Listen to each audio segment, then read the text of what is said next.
I have my daily rituals. After feeding Branwell, I say good morning to the photograph of Mother and Ellie. It's a picture I took of them myself. They're in Whitby, sitting on what we used to call the halfway bench, the midway point on the steps that run up from the town's cobbled streets to the Abbey.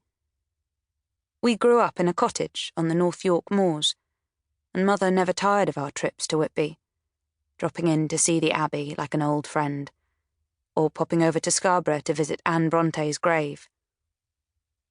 In the photo, Mother smiles, a faint sheen of sweat on her forehead from the climb. But Ellie looks restless, as if she can barely sit still long enough for the picture to be taken. Mother's arm is heavy on my sister's shoulders, holding her close while she can, before Ellie darts off. She was a physical child, who always needed to be moving, either running up the steps ahead of us or plunging into the sea, even when the weather was inclement.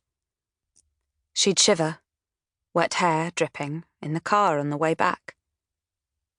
That was before she gave up swimming. The next thing I do each morning, if there's time, is check Ellie's Facebook page. Since yesterday, she's posted a photograph of her and Rose, perched on what strikes me as a perilously high wall for a 2-year-old, looking up at the Eiffel Tower, with the caption, "Another one off the list for Rose. Paris, je t'aime." You can only see the backs of their heads, but the image fills me with longing. Ellie's hair is the same white blonde cloud it always was, but Rose's is thick and brown like mine. Wherever they are, Ellie has a knack of framing the shot perfectly. But she doesn't post as often as I'd like, and as Rose's face has developed over the years, from baby to toddler, I've missed the tiny incremental changes. Sometimes I wake to find they've moved again, another country, or even another continent. She never tells me where she's going next. I just learn through Facebook, like the rest of the world. I try not to get too cross about it, as I move the bit of blue tack on my globe to the new location, to help me imagine where they are. When I get to the bookshop, Ingrid and Liam are leaning against the bike railings outside the staff entrance, both smoking and admiring Ingrid's long legs crossed out in front of her. They barely look up at me as I type the code into the keypad and let myself in. Ingrid and Liam are in their 20s and think they're better than the job. She's an actress, though I've never known her to get an audition, and he's a photographer. He's not her boyfriend, but he'd like to be. What I think of as the old guard, Gareth, the manager, Brenda and me, we're different. We're in our late 30s now. There are certain dreams we've given up on.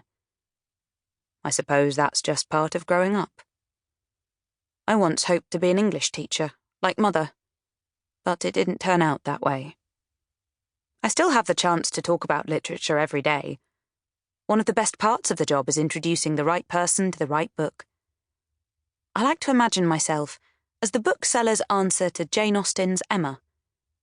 Indeed, such is my aptitude for making matches, I flatter myself I'm more successful. Which is why, when I overhear a tired-looking man asking Ingrid at the till if she can recommend any books about bullying, I step in.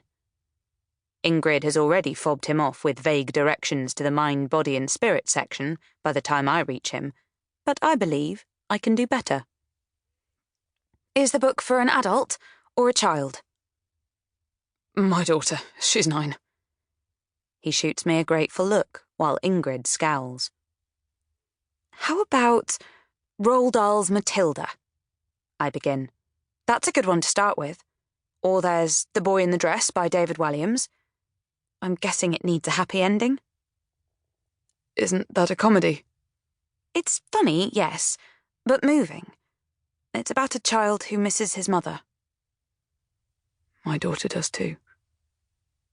He says it so quietly I can barely make out the words. I glance at him and notice how empty and